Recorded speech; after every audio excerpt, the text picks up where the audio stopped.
C'est pour ça qu'en fait, là, on te pousse à passer la seconde par rapport à tout ça, parce que c'est ce qui va t'amener à cette nouvelle rencontre et qui va pouvoir vraiment correspondre davantage à un profil auquel tu aspires ou en tout cas que tu souhaites déjà incarner aujourd'hui.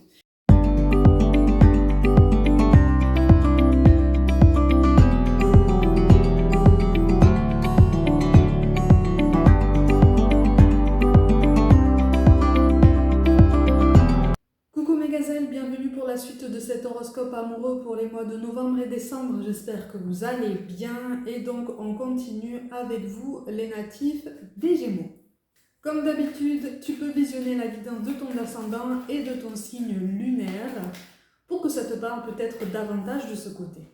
Alors, natif des Gémeaux qui ressortent ici, visiblement sur cette fin d'année, tu prends la décision de donner un coup de collier dans ta vie matérielle pour améliorer ton confort dans ta vie sentimentale. Pour certains d'entre vous, la majorité, tu es célibataire et tu as pris conscience qu'en fait, tu étais amené à incarner ce que tu souhaitais attirer. Donc au niveau énergétique, tu souhaites attirer quelqu'un de bien installé dans sa vie, ou en tout cas avec un certain confort, avec une certaine vision claire en fait de son chemin, de ses ambitions et de ses projets. Et tu te rends compte qu'effectivement, toi, jusqu'à présent, tu n'étais pas forcément bien positionné, ou en tout cas très au fait sur ce que tu souhaitais réellement construire dans ta vie en général. En fait, tu trouves une corrélation entre ta vie matérielle et ta vie sentimentale. Pour rappel, l'énergie d'amour est une énergie neutre, aussi neutre que l'énergie de l'argent. Okay, on a souvent tendance à l'oublier, mais ce sont des énergies qui se teintent d'idées bonnes ou moins bonnes en fonction de nos croyances, en fonction de l'éducation qu'on a reçue, de la confiance qu'on a en soi, de la confiance qu'on a aux autres et de toutes les conclusions qu'on a tirées par rapport à tout ce qu'on a pu vivre sur le plan sentimental ou matériel jusqu'à présent. Donc là, tu essayes de regagner, si tu veux, une certaine neutralité, un certain équilibre par rapport à tout ça, parce que tu te rends compte que moi, je m'adresse à des personnes qui ont accumulé des rencontres qui étaient clairement insatisfaisantes. En tout cas, tu réalises que les profils qui ont plus intéressé à toi jusqu'à présent n'étaient absolument pas satisfaisants et n'incarnaient absolument pas ce que tu souhaitais vivre, ce que tu souhaitais construire, ce que tu souhaitais vraiment mettre en place dans ta vie amoureuse. Là, pour le coup, tu recherches, pour ceux qui sont concernés, tu recherches quelqu'un d'extrêmement solide, mais extrêmement ambitieux, et pas seulement dans sa vie professionnelle, dans sa vie sentimentale. Tu as besoin de quelqu'un qui voit loin, tu as besoin de quelqu'un qui se projette, tu as besoin de quelqu'un qui fait avancer sa vie. Et donc tu te rends compte que te contenter de te focaliser sur ta vie sentimentale en mettant en pause ou en statu quo tous les autres domaines de ta vie ne t'a pas rendu service jusqu'à présent. Donc tu donnes un sursaut à ton existence, à ton incarnation, parce que t'en as marre en fait. T'en as marre de tourner en rond, t'en as marre d'avoir l'impression de te trouver face à une impasse à chaque fois que tu rencontres certaines personnes. Ok ? Pour une plus petite partie d'entre vous, mais c'est vraiment minoritaire, tu es déjà en relation avec quelqu'un et il y a eu comme un compromis, mais alors ça a été un compromis qui a pris des allures d'ultimatum, vraiment. C'est-à-dire que soit c'est toi, soit c'est en face de toi qu'on a envie de construire une vie de famille, une vie de couple, quelque chose de vraiment concret, quelque chose de vraiment investi, qui demande aussi d'être assis au niveau matériel pour pouvoir assurer après. Et donc l'un de vous deux a eu ses ambitions, mais a su poser les mots en fait sur ses envies, sur ses projets, et a demandé à l'autre, j'allais dire, d'être au même niveau, mais au même niveau d'ambition, au même niveau de motivation, au même niveau d'implication. Comme si c'était une preuve pour rassurer et pour se rassurer soi-même par rapport à l'histoire qu'on est en train de vivre, par rapport à l'histoire qu'on est en train de partager. Donc en fait, on est sur un engagement qui n'est absolument pas tacite. C'était un compromis qui a pris des airs d'ultimatum pour la personne qui a été poussée à l'action. Et pour une plus grande partie d'entre vous, c'est toi qui as été poussé à l'action. par rapport à la demande de cette personne en face de toi. Donc, tu reprends ton pouvoir de choix, tu reprends ton pouvoir d'action. Tu savoures à nouveau ta liberté de mouvement, ta liberté de décision. Ce qui fait que célibataire ou en relation, il va y avoir des conversations particulièrement axées sur le domaine matériel et tu commenceras visiblement à te poser des questions sur les réelles intentions de cette personne. C'est quelqu'un qui visiblement va quand même particulièrement insister sur le sujet parce qu'en fait elle souhaite être rassurée. Ça ne veut pas dire qu'elle ne t'aime pas, ça ne veut pas dire qu'elle n'est pas attachée à toi, mais effectivement elle ne dissocie pas l'amour de l'équilibre matériel. En soi, ça n'est pas un mauvais raisonnement. En tout cas, par rapport à ce qui ressort ici dans cette guidance, en soi, ça n'est pas un mauvais raisonnement. Mais ça va revenir sur le tapis tellement souvent que tu vas te demander si finalement, cette personne n'est pas là, en fait, pour des raisons matérielles, pour ceux qui sont en relation. Pour ceux qui sont célibataires, tu vas te poser des questions sur tes intentions à toi, finalement. Tu vas te dire, finalement, est-ce que je ne suis pas partie pour justement gagner en accélération sur mon évolution professionnelle, par exemple, et mettre un petit peu de côté mon relationnel sentimental, puisque visiblement, les choses tournent en rond et je ne rencontre que le même type de profil, des profils qui ne me correspondent absolument pas, voire même absolument plus. Ce sont des profils que visiblement tu as déjà connus, déjà côtoyés et aux côtés desquels tu as déjà souffert et appris certaines choses au niveau de ton évolution humaine, au niveau de ton développement personnel. Donc tu te poses énormément de questions par rapport à tout ça. Donc tu passes un cap. En tout cas, tu as envie.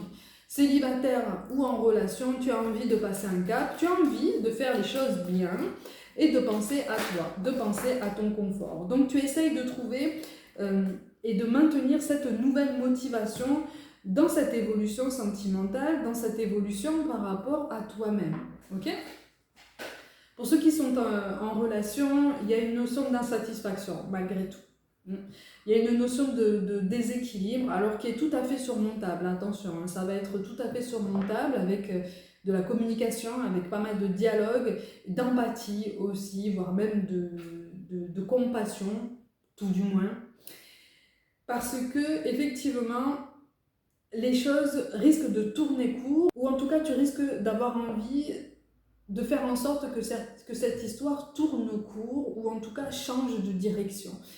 Parce que tu vas te sentir rapidement insatisfait ou insatisfaite et particulièrement placé dans une forme de frustration. C'est-à-dire que tu auras du mal à comprendre et à te faire comprendre visiblement par rapport aux énergies qui se présentent là tout de suite à l'instant T.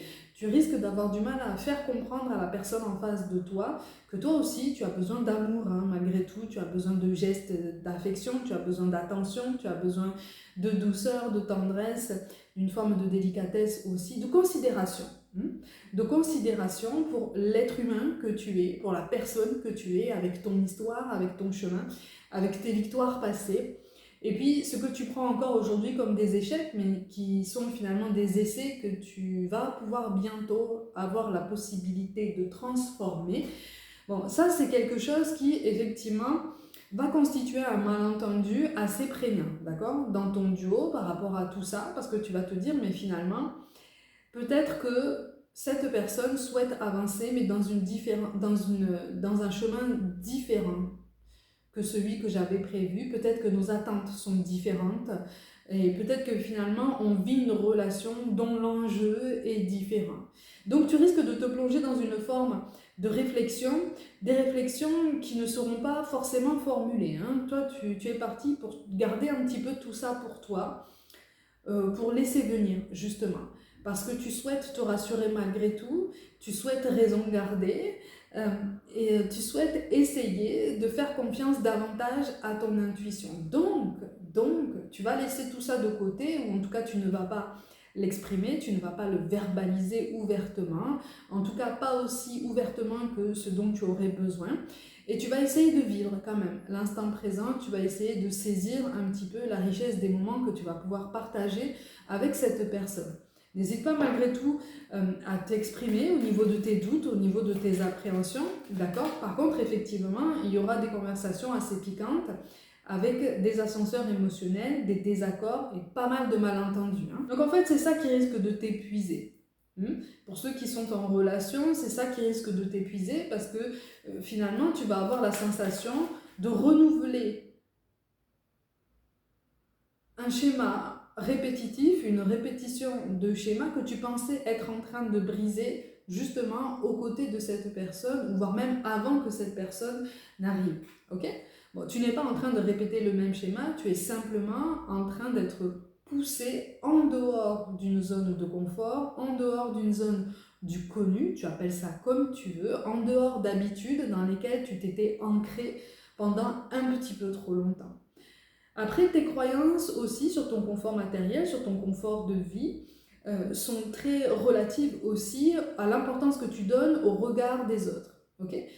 Pour une majorité d'entre vous, ça ressort de ton côté.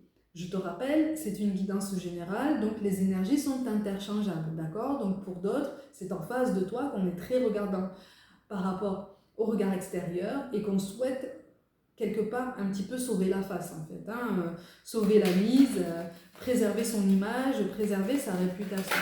À toi de voir l'équilibre que tu peux trouver en termes de donner et de recevoir dans cette relation avec cette personne. Mais il y a quand même eu déjà des hauts et des bas avec cette personne. Là pour le coup, vous avez déjà un passif en fait tous les deux qui fait que ce sujet, selon toi ou selon lui ou elle, ne devrait plus revenir sur le tapis depuis un moment déjà. Donc en termes d'engagement beaucoup plus concret, effectivement, l'un de vous deux risque de freiner un petit peu des quatre fers parce qu'on ne veut pas recommencer les mêmes erreurs. On ne veut pas recommencer les mêmes erreurs, on ne veut pas connaître les mêmes malheurs, on ne veut pas connaître les mêmes souffrances et on ne veut pas avoir à nouveau de nouvelles conversations sur les mêmes sujets finalement, de nouvelles conversations qui risquent de tourner en rond sur les mêmes sujets, voire même sur les mêmes personnes influentes de votre entourage, mais qui ont exercé jusqu'à présent une influence néfaste, soit sur toi, soit sur la personne en face de toi, d'accord ? Pour les célibataires, ce sera quand même un petit peu moins compliqué. Ce sera quand même un petit peu moins compliqué parce qu'effectivement, tu vas te rendre compte que tes manifestations sont en train de prendre vie, donc au niveau professionnel. Donc, tu es en train de manifester quelque chose qui va arriver à toi et qui va pouvoir s'étendre jusqu'à avril-mai 2025. D'ici là, on verra ce qu'il en sera pour les prochaines guidances, notamment de début 2025. Mais pour beaucoup, là, beaucoup de célibataires ici aujourd'hui vont pouvoir commencer des projets ou les poursuivre, les approfondir pour qu'ils deviennent vraiment concrets au printemps prochain. Donc pour les célibataires toujours, ce nouveau départ, en fait, tu l'as déjà acté, tu l'as déjà mis en place sur ton chemin, tu as déjà pris une décision, tu as posé une intention, tu es en train d'envoyer des énergies bien particulières à l'univers, un message bien particulier à l'univers qui te soutient, d'accord, qui te suit, qui te protège et qui t'encourage à aller en ce sens, ok ? Parce que pour beaucoup d'entre vous célibataires, il va y avoir une rencontre reliée au travail par rapport à tout ça. C'est pour ça qu'en fait là on te pousse à passer la seconde par rapport à tout ça, parce que c'est ce qui va t'amener à cette nouvelle rencontre et qui va pouvoir vraiment correspondre davantage à un profil auquel tu aspires ou en tout cas que tu souhaites déjà incarner aujourd'hui. Pour ceux qui sont en relation, ce nouveau départ là, c'est pour ça que je te parle d'un couple qui a déjà un passif, ce nouveau départ est possible, mais sur cette fin d'année, il risque, à cause de tous ces malentendus, d'y avoir une forme de distance physique, une forme de manque d'intimité qui est tout à fait surmontable, qui visiblement est appelé à se régler, mais pour le coup, vous avez besoin de mettre à jour toutes vos idées. Il y a eu trop de non-dits, il y a eu trop de malentendus, il y a eu beaucoup trop de colère contenue, beaucoup trop de sujets sont passés à la trappe, et ça correspondait en fait aux ambitions de chacun, ça correspondait aux attentes de chacun, ça correspondait aux projections de l'un sur l'autre. Donc beaucoup de choses n'ont pas été formulées, vraiment beaucoup de choses n'ont pas été partagées, ce qui fait qu'aujourd'hui ça bloque. Aujourd'hui, ça bloque sur cette fin d'année, pour ceux qui sont en relation, Tu as l'impression d'être de plus en plus en décalage avec cette personne, tu te poses énormément de questions, mais là, il est plus que temps de les verbaliser, ces questions. Il est plus que temps de les exprimer, de les sortir de toi et de pousser cette personne à faire de même. Là, je m'adresse à des personnes qui ne sont pas dans une relation toxique, mais qui sont simplement dans une relation où on a vraiment du mal à se comprendre depuis le début, parce qu'on veut aller très vite. Ça a commencé très vite, avec des projets extrêmement concrets dès le début. On est au-delà de la simple vie en commun. D'accord? Donc là, pour beaucoup d'entre vous, vous avez au moins un enfant en commun. Et où il a été question de fonder une famille très très tôt. Voilà, l'engagement a été extraordinaire très tôt. Et c'est pas retombé comme un soufflé, hein, mais avec le temps, en fait, vous vous êtes rendu compte que vous aviez d'autres obligations, vous aviez d'autres contingences qui ont fait que vous avez repoussé certains projets au niveau de la concrétisation, du confort de vie. Et c'est ça en fait qui fait que l'un de vous deux se sent pressé de concrétiser enfin ce qui a été attendu, ce qui a été espéré, ce qui a été manifesté. On a essayé de manifester ce changement, on a essayé de l'incarner, on a essayé de faire en sorte que tout se passe bien, sauf que vous aviez tous les deux des choses à régler, chacun de votre côté. Pour l'un de vous deux, il est question d'indépendance ou en tout cas cette volonté d'être beaucoup plus indépendant au niveau émotionnel. Donc là, soit c'est toi, soit c'est lui ou elle qui est encore dans une forme de dépendance affective. Ok ? Pour l'autre, il est question d'un manque de confiance en soi, un manque d'estime de soi, qui peut mener aussi à une forme de dépendance affective par rapport à quelqu'un qui nous donne de l'attention, qui nous donne du temps, qui nous fait des promesses, qui nous donne l'impression comme ça d'être toujours là. Donc, entre les deux, vous vous renvoyez la balle au niveau énergétique, au niveau des responsabilités, sauf qu'en fait, vous avez des nœuds karmiques qui peuvent tout à fait se régler ensemble, qui peuvent tout à fait se régler de concert, mais il va falloir vous ouvrir. C'est-à-dire que là, ça va vous obliger, enfin, ça va vous amener à mettre carte sur table, seul, sans interférence extérieure, sans influence extérieure, pour justement vous exprimer sans peur du jugement.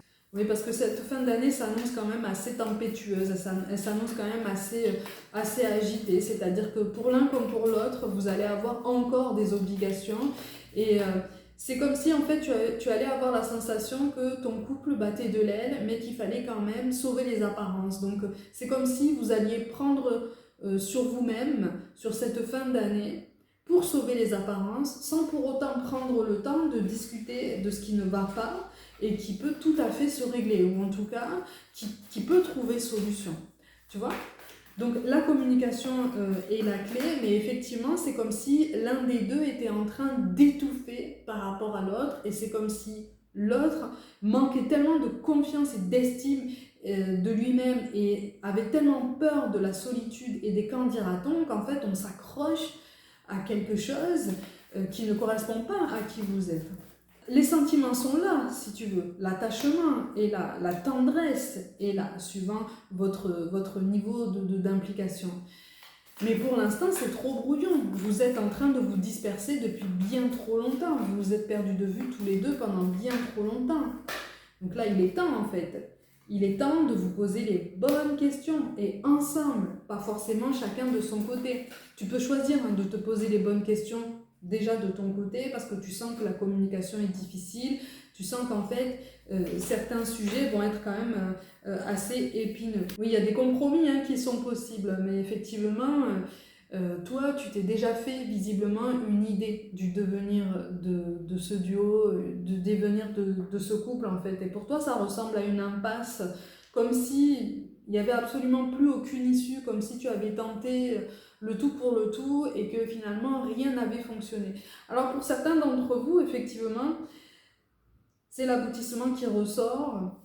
Pour d'autres, il existe vraiment des solutions, mais effectivement, ça va vous pousser à prendre la parole, ça va vous pousser aussi à vous couper ou en tout cas à vous éloigner de certaines influences néfastes, les fameuses influences néfastes dont je te parlais tout à l'heure, que ce soit dans la famille ou dans le cercle amical. Donc finalement, Pour ceux qui sont en relation ici et qui se sentent concernés par cette guidance, tu ne sais plus où tu en es. Sur cette fin d'année, tu ne sais plus où tu en es, tu ne sais même plus à qui faire confiance, tu ne sais même plus si tu peux te faire confiance déjà à toi-même pour gagner clairvoyance sur tes idées, pour gagner clairvoyance sur tes ambitions. Tu peux te faire confiance en toi-même puisque tu es l'élément principal qui va pouvoir faire avancer ce duo si tu en as envie. Mais c'est vrai qu'on te demande réellement si tu en as envie. C'est une question qui pique, hein. C'est une question qui pique fort, hein. Mais souvent, dans les guidances, je te présente les questions qui piquent fort si elles ressortent d'un point de vue un petit peu plus optimiste ou en tout cas, je t'aide à changer de perspective pour t'aider à te rendre compte que le tableau n'est pas si sombre que ça finalement, tu vois, et que tu es malgré tout en train d'évoluer et que même si le chemin semble différent de ce que tu avais clairement prévu, quelque chose est en train de prendre vie en toi pour ton élévation, pour ton évolution personnelle.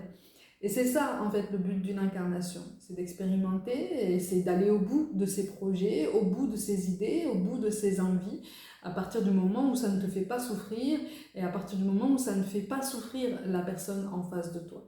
Si tu vois qu'il y a ce genre de déséquilibre, c'est que quelque chose n'est pas mis en lumière. Et là, en fait, il y a beaucoup de rancœur, il y a beaucoup de non-dits, il y a beaucoup de colère et de tristesse accumulées qui, pour certains d'entre vous, peuvent trouver un soulagement, peuvent trouver un aboutissement positif ensemble.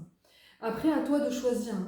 À toi de choisir la meilleure façon d'évoluer. Et pour les célibataires, de toute façon, tu vas être amené dans cette tempête personnelle, très individuelle, de façon un petit peu plus confortable. Tu vas percevoir ton évolution sentimentale avec un petit peu plus de détachement. Pas de philosophie, mais de détachement. On ne te parle pas non plus de froideur, mais visiblement tu vas te faire à l'idée finalement, puisque tu vas avoir déjà énormément de choses à accomplir, énormément de projets, d'envies. Tu vas être porté par une nouvelle énergie de mouvement, de création, de créativité sur le domaine professionnel. Donc ça va t'aider à penser à autre chose et ça va t'aider à lâcher prise sur ce sur quoi tu t'étais focalisé jusqu'à présent.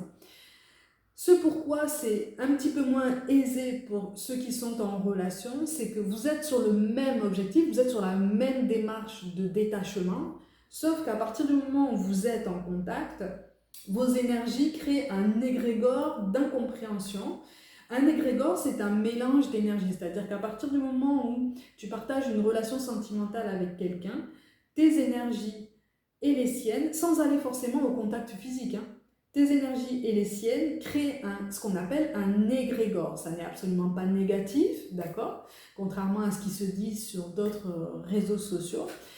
Un égrégore, c'est un ensemble d'énergies, c'est le cocktail qui est créé par tes énergies à toi et les énergies de cette personne en l'occurrence.